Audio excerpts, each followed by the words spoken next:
Hi, everybody. Welcome to the Astoria Bookshop's virtual launch for Lute by Jennifer Thorne, who is joined here tonight with Catriona Ward to talk about her debut adult novel, which is a folk horror novel that I absolutely loved. Jennifer is, who I know from way back, is the author of 3 YA novels, The Wrong Side of Right, The Inside of Out, and Night Music. She lives in Stroud, England, with her dashing husband, 2 bold sons, and trusty hound, Molly. Catriona Ward was born in Washington, D.C., and grew up in the United States, Kenya, Madagascar, Yemen, and Morocco. She studied English at the University of Oxford and later completed a creative writing master's at the University of East Anglia. And she has now won the August Derleth Award for Best Horror Novel 3 times, making her the only woman, as far as we know, to win that 3 times, most recently for The Last House on Needless Street. A couple of short housekeeping things. Please be kind in the comments. If there's any nastiness, I'm just going to boot you because we don't need that here tonight. If you have any questions for the authors, please take advantage of the Q&A button that's on this side, maybe. And we'll be getting to audience questions after Jen and Kat have a bit of conversation. And don't forget to click the button at the bottom that says order a copy of Lute with signed book plates. We have a limited number of those book plates, and the book is really fantastic, and we ship all over the country and internationally as well. And I think that should do it. So I'm gonna leave the rest of your evening to these wonderful ladies. Thanks, Lexi. Thank you. Okay. Hi, Jennifer. Happy publication day. Thank you very much. Thank you so much for being here. So exciting. No, I'm delighted. I can't wait to pick your brains about this book.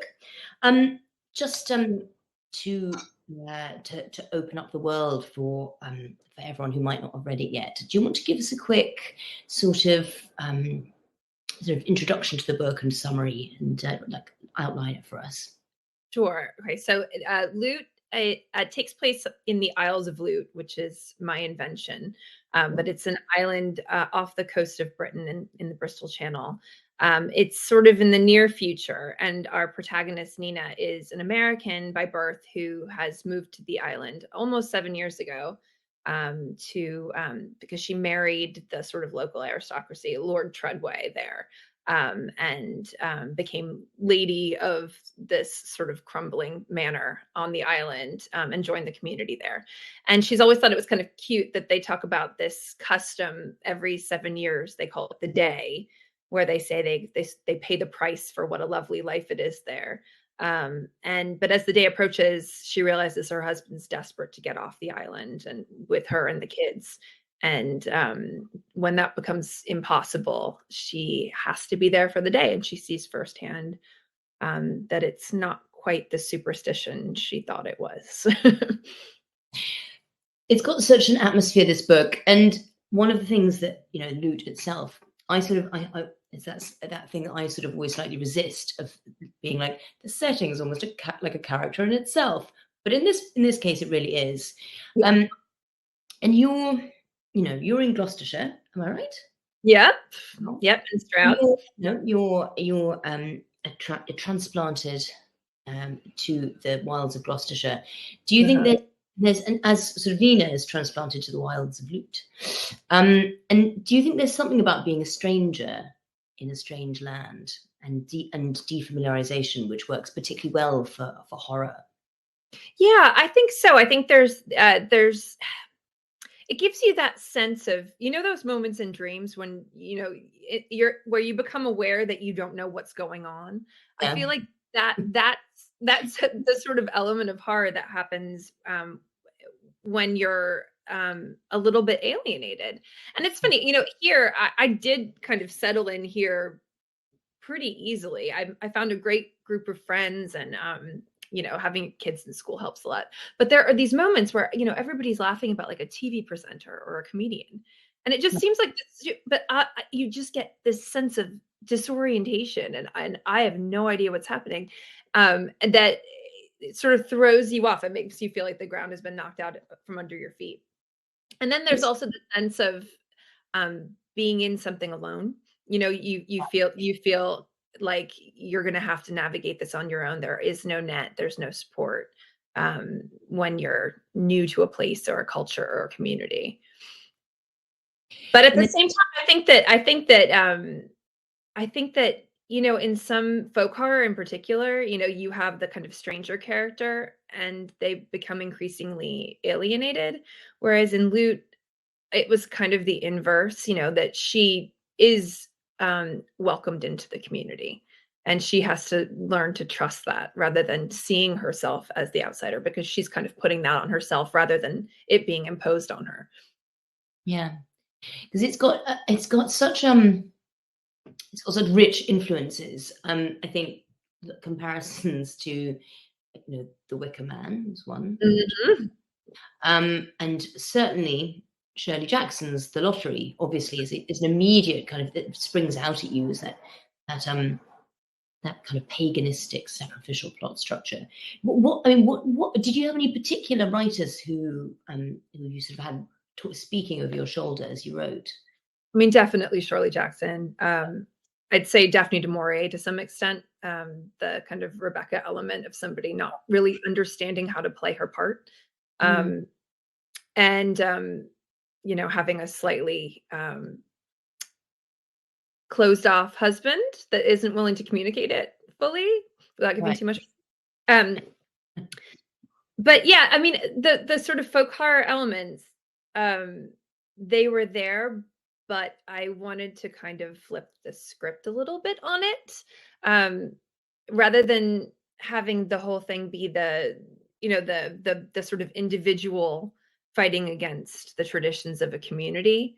It became that became the villain, essentially. I mean, I'm trying to figure out how to say this without like sort of giving the whole book away. Exactly. There is a character who, if the book were from this character's perspective, it would be the lottery, and they would be like tragic figure. But this is more the perspective of somebody who ultimately sees the bargain that they strike with the island as a force for good rather than evil. So the evil lies in kind of fighting tradition rather than the sort of moral rightness being with the protagonist who fights against it. Right, which I like. I like that moral. There's that sort of moral ambiguity and grayness that you don't necessarily know where to put your trust at first. And I think that's a really good narrative. Really good narrative, like narrative quality for any spooky books. It's got a wonderful structure because it picks out moments, doesn't it? In your a terrible progression towards the day. And I was wondering whether you like how you formulated, like, what's your writing process? How did you come up with this book, this sort of very strange fever dream of a book?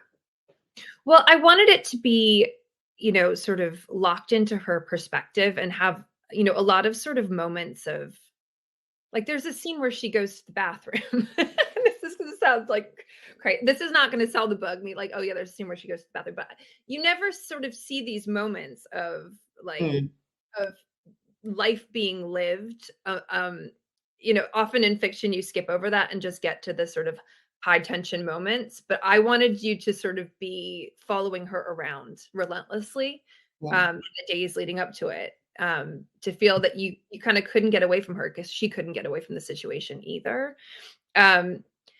And I played with a couple different formats. In an earlier version, the book opened 7 years prior with her meeting Hugh, who she later married. But ultimately, having the whole thing take place on Lute, as claustrophobic as possible, was the better version of the story. Although I do sort of, I I mean, I think honestly, I wrote that earlier chapter of her meeting him on an ocean liner so that I could get a trip on a Cunard cruise. So that they would like give me free passage or something. If anybody's here from Cunard, I still want that free ocean liner trip. But yeah, so I often play with a lot of different kind of false starts before I get to what the book winds up being. I plot pretty extensively before I start writing. Right. And then I realize I'm wrong. And then I replot extensively and try again. I like that detail about her going to the bathroom, though, because it also gives her permission to be human as a female protagonist, which I'm not sure we always get. And she's got a very compelling narrative voice.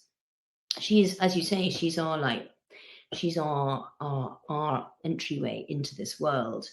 And it is that very close perspective that you get, which I think works so well, is where you're almost wearing the character like a skin.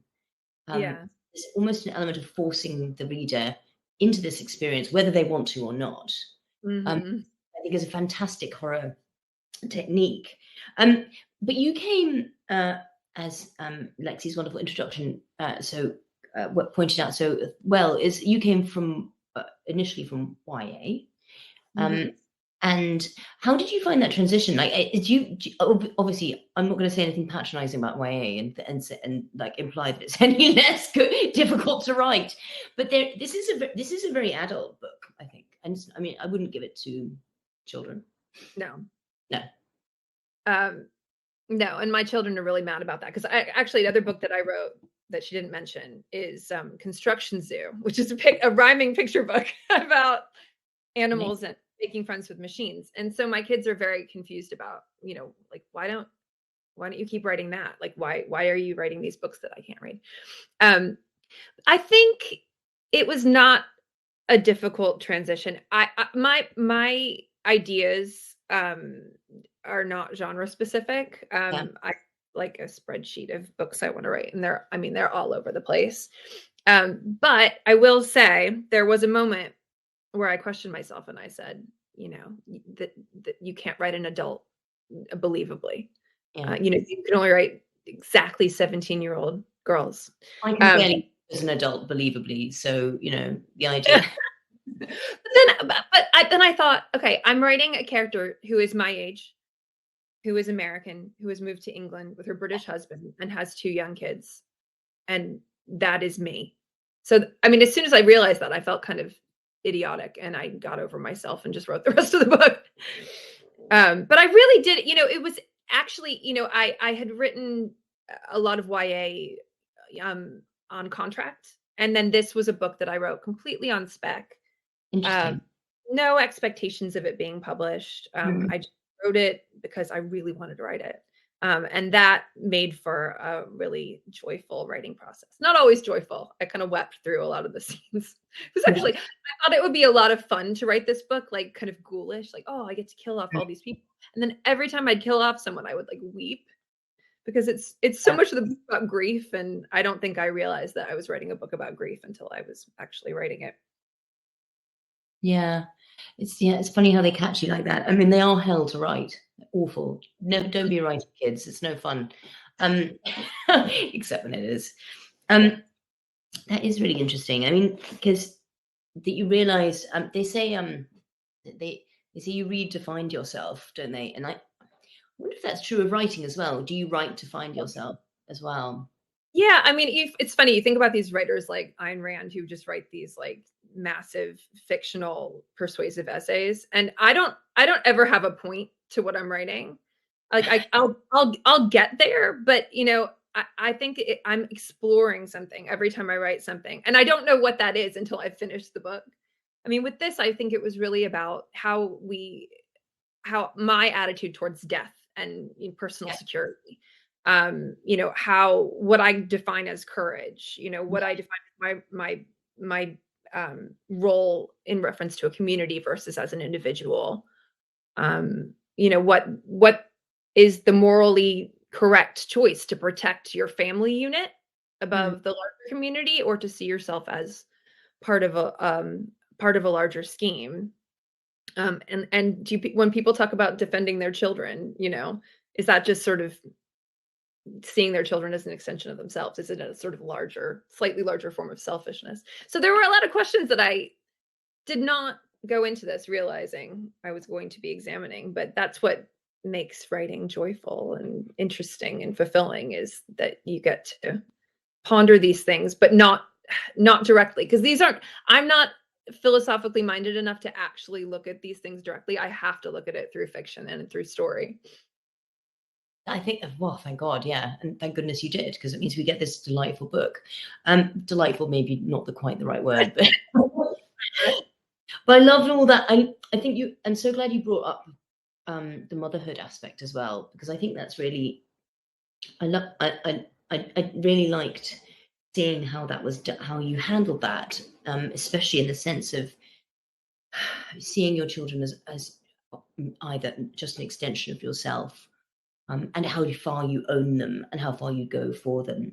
I think it can be so easy to, in fiction,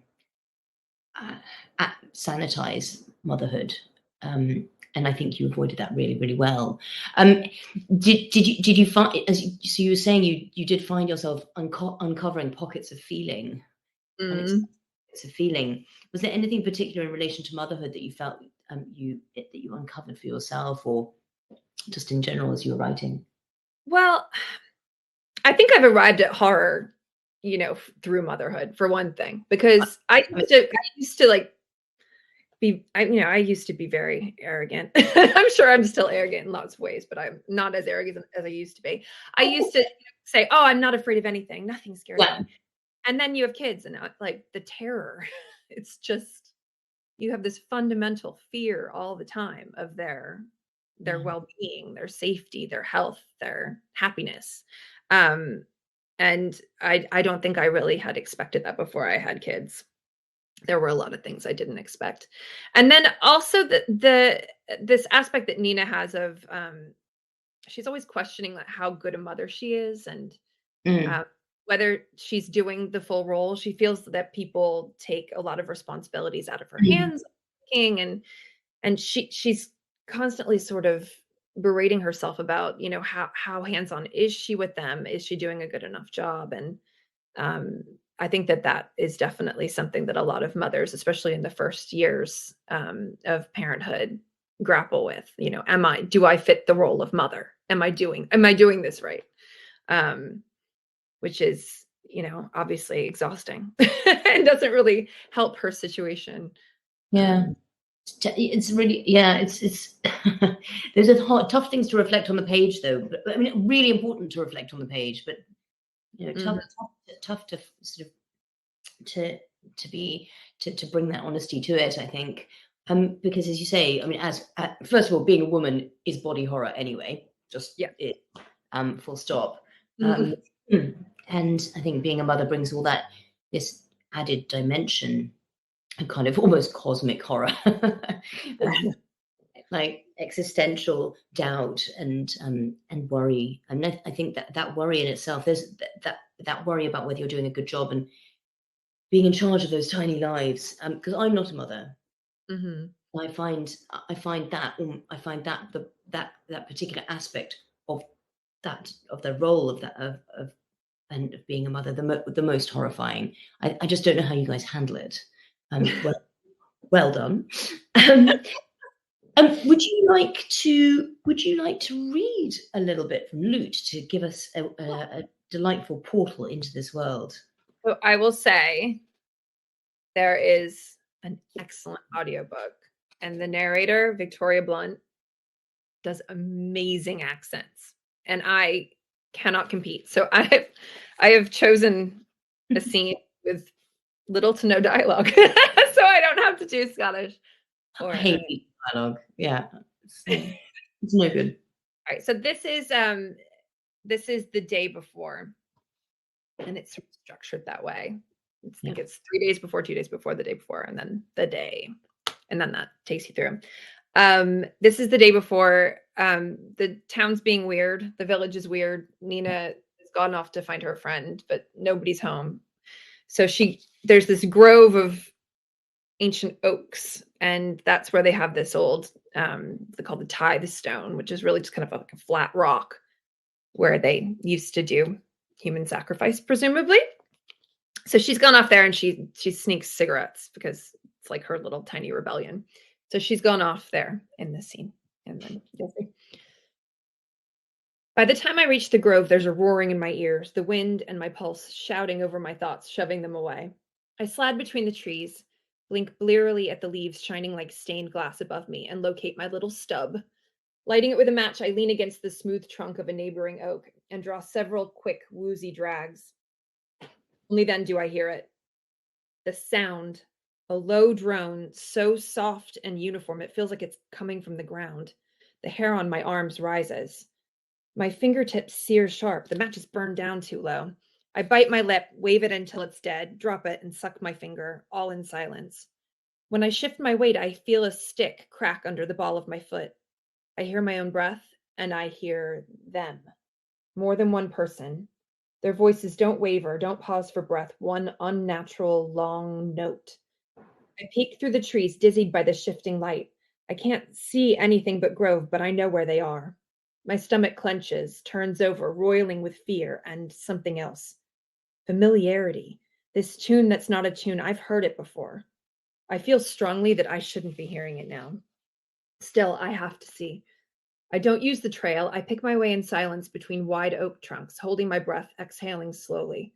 I press my white fingers against the oak bark, begging it for protection as the figures emerge like spirits taking form. Not spirits, neighbors. I see 7 men and women dressed all in white. If they'd been wearing robes, I might have fainted dead away or more likely burst out laughing, but these are normal clothes. Trousers and button-down shirts, all plain, starchy white. The noise they're making, though, that drone, it is unnerving. They form a loose, rotating circle, hands raised skyward with every step, then dropping down to their sides once more. Some of them are slower than the others, and with good reason. They're so very old. I haven't seen Mrs. Morris display this much energy in the 7 years I've known her, and even Diana Shaw is keeping pace on her prosthesis, loping along with an elegantly slow limp like the waves of the ocean. Jo steps into view. Of everyone here, she looks the most practical about all this, hands up and down, step, as if she's tidying up the shop after closing for the evening. This is very clearly some kind of arcane rite, but there's no ecstatic fervor in her expression. Her brow is furrowed, like she's trying to remember the last item on her order list. It's enough to make me forget I'm hiding behind an oak tree, watching uninvited. They didn't want me to know about this. Jo turns. I freeze, my head still jutting past the trunk, but she keeps spinning, eyes lifted, locked on the canopy of oak leaves. She hasn't seen me. I shrivel back into hiding. You'll understand everything by the end of the day. I'm not meant to understand today, and I don't understand. I close my eyes and breathe, listening to that ungodly drone until I can hardly bear it. I'll let out a wail of my own if it goes on a second longer. It breaks. The chanting stops, replaced by a few sheepish chuckles and then the normal chatter of a Sunday afternoon down at the pub. Was this a social gathering? My shoulders clench, drop again. I dare one more peek, and I'm glad I did. They're out of formation, smiling and laughing as if at themselves. I find myself attempting a grin, too, in a weak, tentative way. I could pretend I just arrived, give a bemused wave, maybe even admit to my little nicotine habit as a bit of currency, a fair trade for an explanation. Lanny Joyner shifts to the right, offering an arm to Diana, exposing the view through the clearing. There it is, behind them, what they're here for. That flat, dented, jutting, gray nothing. The tithe stone. It's not completely gray today. There's something clotted on top of it, dripping down the side. Livid red. My throat locks iron tight. I need to go. I wait until all their backs are turned. 1, 2, 5, 7, mind listing each neighbor so quickly the names no longer land. And then I slink backward through the grove, stealthier than I ever thought I could be. I hit the open heath and fight the urge to run, forcing myself to walk instead along the dirt path with loose, languid strides. Nothing to see here, nothing to have seen. Let them think I hiked past the grove on my way up from the archaeological site. No, the lighthouse. Maybe I was up having a cup of tea with Matthew Clare, 2 old chums. There is no explanation that isn't ludicrous. I have to get home. That last glimpse of the grove clearing is printed on my brain. that bright crimson smear on the altar stone. That's probably the most folky it gets in the book, actually. Wonderful. It's so atmospheric. It reminded. I'm so glad you chose a bit with that has that piece of music that references that piece of music as well, because the book reads slightly like a piece of music. Like as there's a kind of orchestral. There are movements to it and refrains and repetitions. And the way it's structured. This may not have been something you had in mind, but it's very persuasive and that carries you along with it really effortlessly. Do you want to tell us about your writing process a little bit? Like, what does your day look like as a writer? Oh gosh. Well, I know that question too. Don't worry. Tell you what, my day. Do. Yeah. Okay. So I mess around a lot on the internet, avoiding writing, and then I groan and I finally do it. But in terms of like the overall book process, I come up with the plot very quickly, like in the shower, like like on a dog walk. I'll come up with the sort of basis of it, the 3 acts, and then I fill it in, and that's just my favorite part of it is idea coming up with ing. That's not a word. It's very late here. I just want to say that to all the American people. And then I outline sort of more specifically. And like I said, sometimes I play with the form of it a little bit. And often I'll find I try to do something like new and different that I haven't tried before. And it's terrible. And so I go back and I do something that gets out of the way of the story and is not trying to like reinvent the novel. Because that's I'm not going to do that. Yeah, I mean, I think it is like, what they say about sculpting, like you're sort of carving away at it until you find the form that's underneath. And I think that's sort of how I work is I'm trying to get at the story as it already exists. Yeah. I get to know my characters but I'm not one of those that I can't just sit and like write the book. If without knowing what happens, I find, they talk about plotters and pantsers. Pantsers are the people that can just sit in the story, sort of happen. And when I do that, I wind up writing like 12 pages on food because I'm hungry. Like it just nothing. Yeah. It's so true. Yeah, exactly. If you like end up if you sit down and realize that you've written 2 pages about being really tired and needing a nap. Right. Exactly. It's just a diary, basically. So I'm somebody that I need not just like the overall outline. I need to like bullet points of what I'm going to write today, and then I connect the dots. And to me, that's the fun of writing, is just connecting. Even if you ignore it and chuck it away and don't stick to it, you have to have it. Is that? Or no, and often I'll get to plot point 4 for the day, and I'll go, this doesn't make any sense. Like these characters would not do that. I have not built to that. But it does sort of inform a story too, to say, to say no to something, to say no to your outline, clarifies as well. You mentioned Rebecca earlier, which I found really, really interesting, because I wanted to ask about the relationships. One of the central relationships in the book, which is between Nina and her husband, who is sort of, as you say, there's a sort of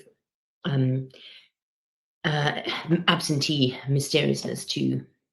There's a bit of a Bluebeard's wife feel about it. Mm-hmm. Yeah.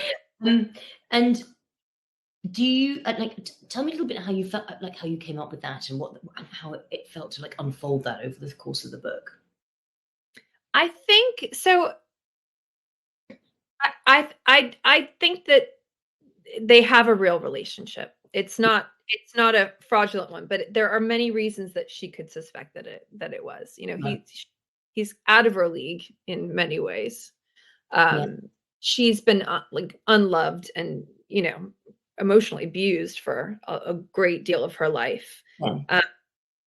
And so the fact that she did trust in this relationship was probably more of an act of self-preservation than an act of self-love and trusting in the relationship. She was just trying to escape her life, essentially. So there was as much as she kind of used him for that opportunity, she questions whether he used her as well.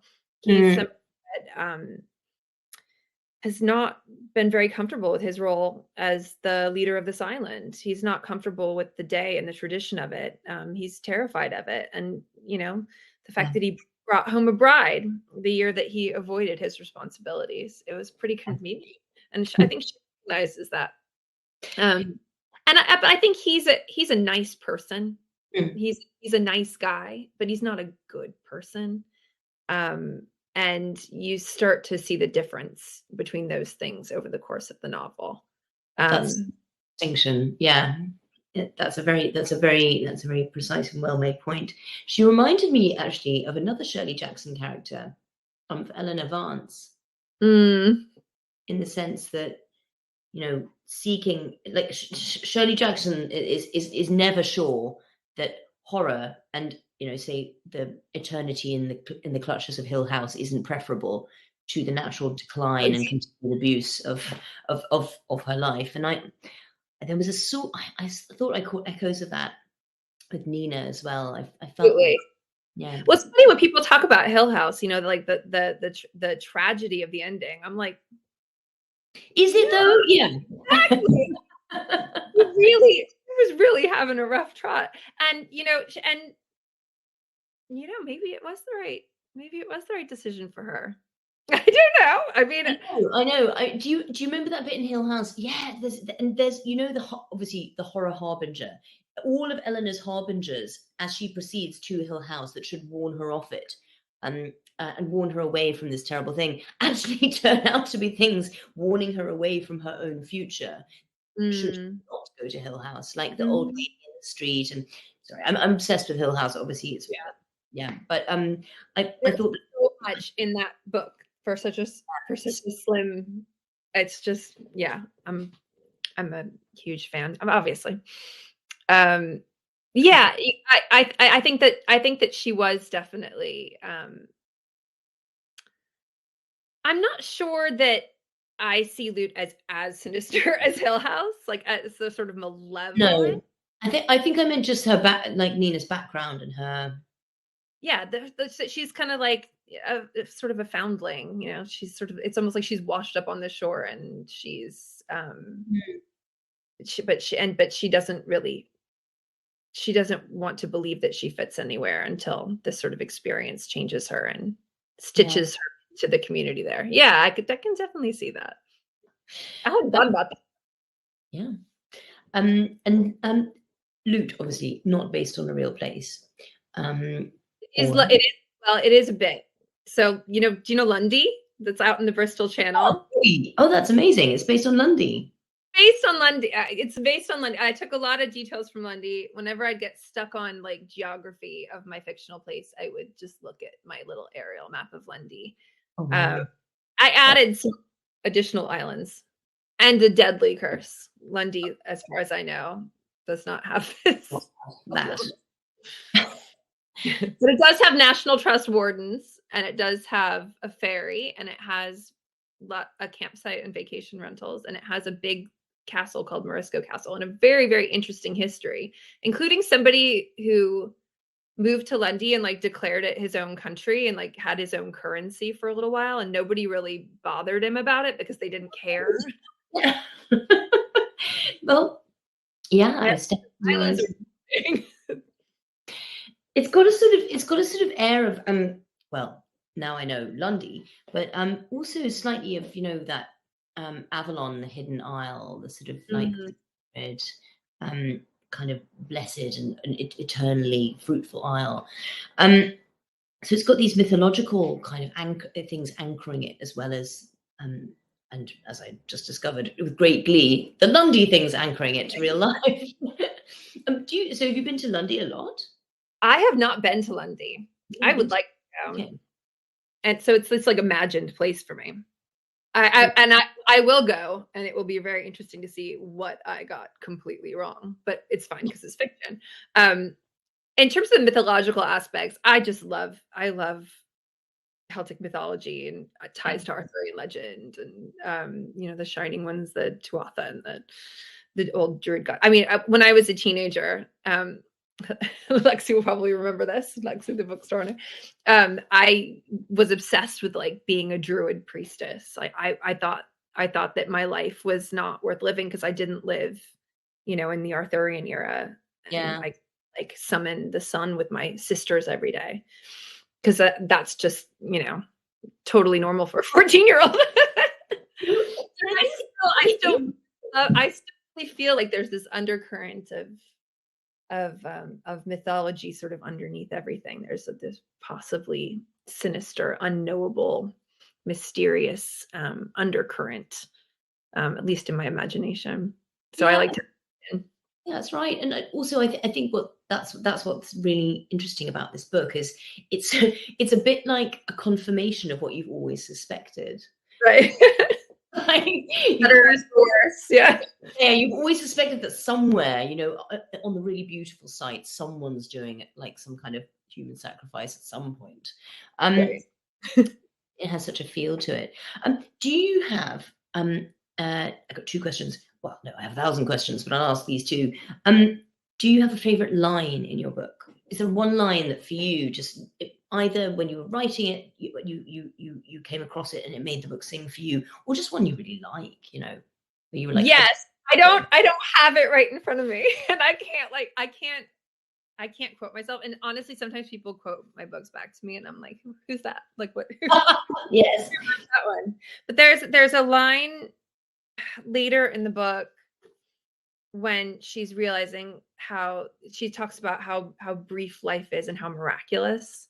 Yeah. And to me, when I wrote that line, that's what the book's about. It's that the gift of Lundy, as much as they talk about the good weather and the fortune and safety, what it really is that it's this community of people who have an acute recognition of how precious life is in its small moments. And having a community of people who appreciate each other and their daily lives is what makes Lundy a magic place. Lute. Yeah. Lundy, apparently. No, that's what makes Lute special is that the shared experience makes, and the people who get through that experience more successfully are the ones who can see life for how precious it is.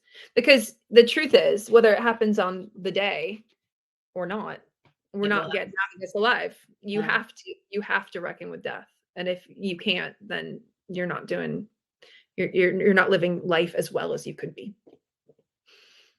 That's a very good answer. Would you move to Lute? Were it real? No. No. Okay. And now I would, it's a wonderful, I don't want to live. Yeah, no, I like to travel. I don't want to be bound to just one community. It's the truth. Fair enough. Also, like, why would you already do live in Lute in a way, because you created it out of your mind. Yeah, exactly. Part of you will always live in Lute. Do you have, so because I'm sure there are some writers in our audience. What do you think that was the most useful piece of advice that was given to you, or that you would give to others that you've discovered in your writing journey? Well, one thing I've seen trip up a lot of aspiring and newer writers is that they hinge everything on one book, one manuscript, and everything. It's the book of their heart, and everything goes into that. And then they're just devastated if it doesn't make it to get an agent or to publication, because I've written lots of things that didn't get published, and I don't think people realize that. I wrote 2 books before my first YA that got published. Yeah, and I've written a few in between that haven't. And I might return to them, but I mean, and the thing is, I even that advice I would take with a grain of salt, because some writers are that one book writer. That's their baby. That's their they write that one book and then they're done. So I mean, everybody has a different way of working, but I think in terms of if the goal is writing long term, then just write the next book. Yeah. When that one's done, write another one. Just keep writing. Treat it as your job. And yeah, I think that's really sound. I think that's really sound advice, because I mean, every book you write is torn from your chest with a bloody fist, right? So you might as well just write another one. Tear yourself out. The next book you write, you don't know how to write anymore. It's like amazing. Well, that's it. No, I will Google, like I've written like 7 books. I'll Google like, how do you write a novel? Just very quickly before Lexi, we dive back in. What do you have? What's coming up next? Can we expect something? Well, next, in June, I actually have a book I co-wrote with Lee Kelly. That's a historical adventure, so totally different. It's called The Antiquity Affair. It's kind of like a feminist Indiana Jones set in 1907 world of Egyptology. And then my next book with Nightfire is, right now it's called Diavola, and it is, so if Lute was about like community and sort of warm and fuzzy, this is about like ditching community. It's the sort of the opposite, but it's like my pitch is like it's Fleabag in a haunted Tuscan vacation rental. Amazing. So that was fun to write. Well, you heard it here first, guys. I knew about the Indiana Jones one. I'm excited for Tuscan Fleabag. Okay, we're gonna open this up to any audience questions, but I'm gonna be selfish and ask the first one. I'm not gonna ask the question that I'm gonna ask Jen offline because that would spoil the ending. So instead, you said something while the two of you were talking about how much this story is about the decision to prioritize your own family unit versus the community and where those lines are. And when did you start writing this book? Was it pre-pandemic, or had the pandemic started already? Because that feels like incredibly prescient, that is such an essential question to ask in this era of like community health being everything. Mm-hmm. It was, I mean, I think it is tied into that, but it was really, I think it really stemmed from like Trumpism. I had a relative, I wrote it, I came up with it years and years ago. And I had finished writing at least the first draft of it before COVID struck. But it was interesting, like those sort of scenes of her walking through Lute and nobody being around. That was definitely a sort of like lockdown Hampton. But no, I have a relative who was, I think everybody knows I'm liberal. They try to find the common ground, when they're talking, even Trump supporters, they'll be like, well, this is why I do this. And he said, well, yeah, I mean, I'm not violent. Like I would never hurt anybody, but I carry a gun because, if the supermarket, if somebody was going to threaten my kids, like I would absolutely shoot them. I thought, and it was, he sort of posed it to me as a, like, well, you agree with that, like point made. And I thought, so you kill someone else's child, like potentially accidentally, to protect your own. And you see this as like an absolute moral truth that this is the right decision. So I started thinking about that, is my child's life worth anyone else's? And I love my kids, but I don't think so. I mean, I don't think that I have the right to kill somebody because they're threatening my child. I mean, it depends on the situation, but I would not wish for someone else to die in my child's place necessarily. Do you know what I mean? I don't know. And this is what I mean about, I don't have the answer. I still don't have the answer by the end of the book, but it was something I wanted to explore. But I think the larger kind of Trumpiness gets political.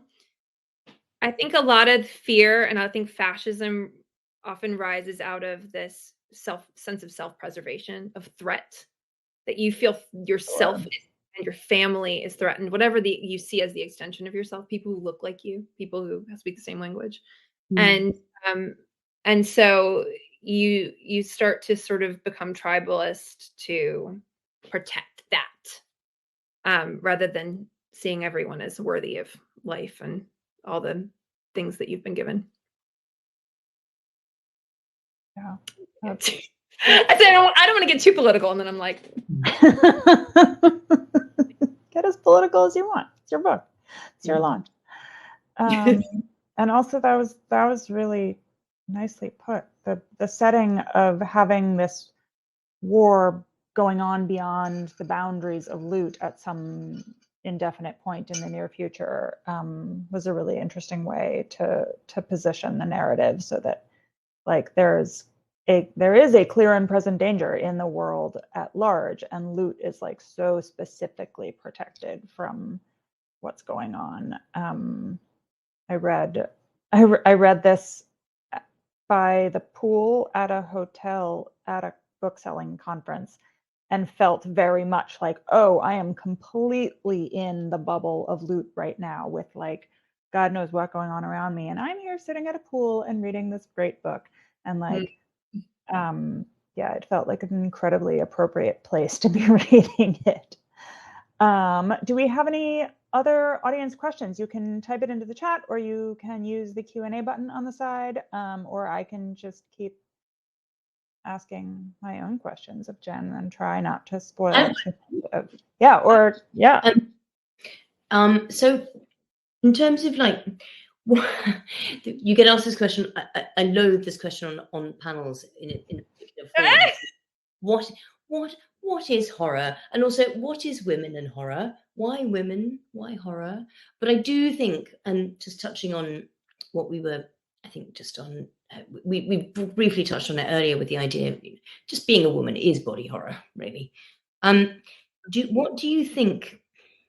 Do you think there's a particular sort of symbiotic bond and facility between, like, that women have for horror?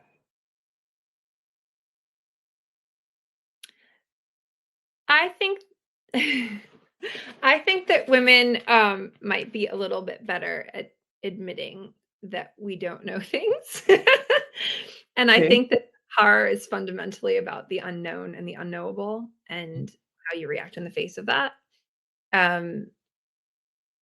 I think horror works best when you have very sharply drawn characters as well. And they're, some of the women we mentioned, Shirley Jackson and Daphne du Maurier, they have had it's those sort of character studies and the interplay between people that make it feel really real and lived in, that it isn't just this kind of these ciphers going into a situation. It's very, very believable. But I don't know. I mean, other than that, there's certainly men who do that well as well. There certainly are. There's a certain quality of horror that I think that I feel from women's writing sometimes, which I find really interesting, which I definitely got from your. What do you think it like? What do you think it is? What do you think differentiates this sort of? I'm not sure. I'm not sure.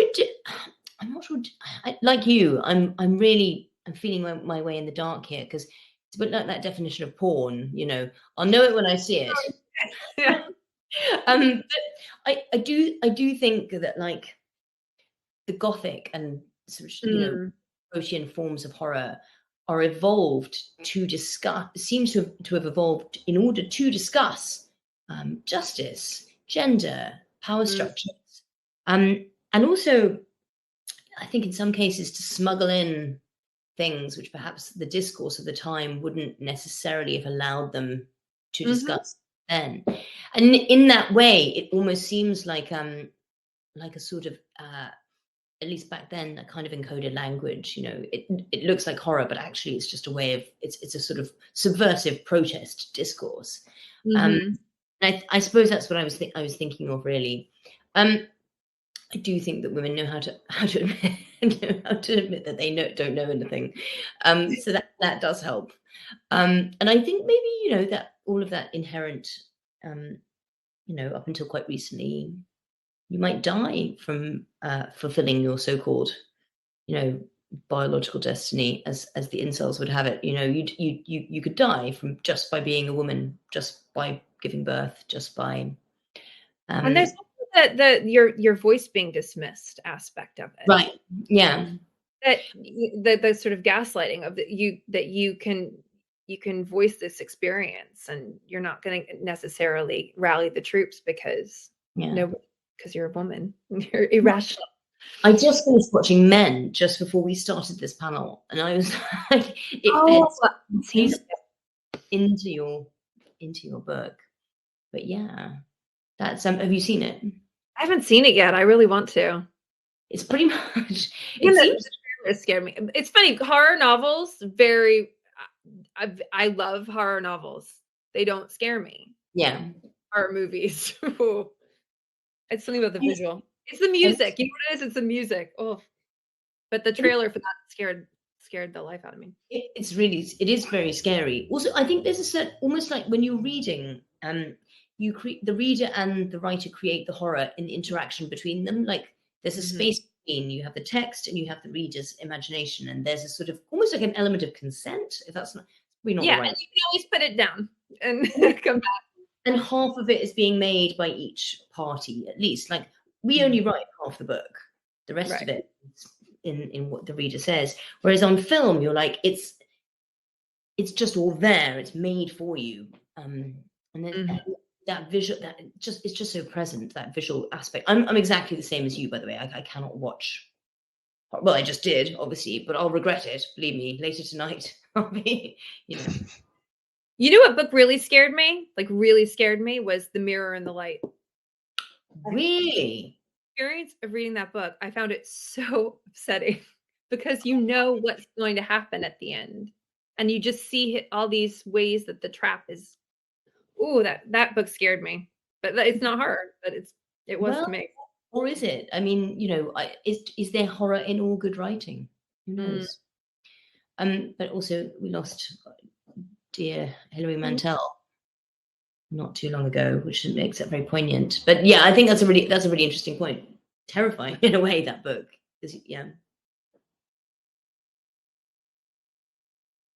Okay, I think are we ready? Do you have any final words to say, Jen, about your wonderful book? I want to say that Catriona's book Little Eve is coming out next week in the US with Nightfire, and I read the UK edition, and it's spectacular. There's a lot of commonalities between. I've read a lot of your books. I think Little Eve's my favorite, but. Oh, thank you. I think there's a lot of interplay in the ideas between Little Eve and Lute. Absolutely. Yeah. So double feature.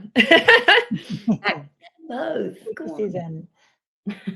Okay, thank both of you so much for staying up so late to join us for this wonderful event. This has been a really fantastic discussion. Thank you to everyone who tuned in tonight.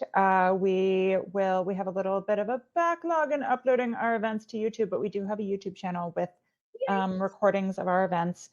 And soon this will be available to watch for anybody who missed it, or if you want to share it with anyone who wasn't able to tune in tonight. And we do have copies of Lute available in store or to mail to you anywhere in the country with Jen's signed book plates. And thank you. Enjoy the book. Enjoy the rest of your evenings, everyone, or your bedtime, depending on where you are. Good night, all. Lovely to talk to you, and Lexi.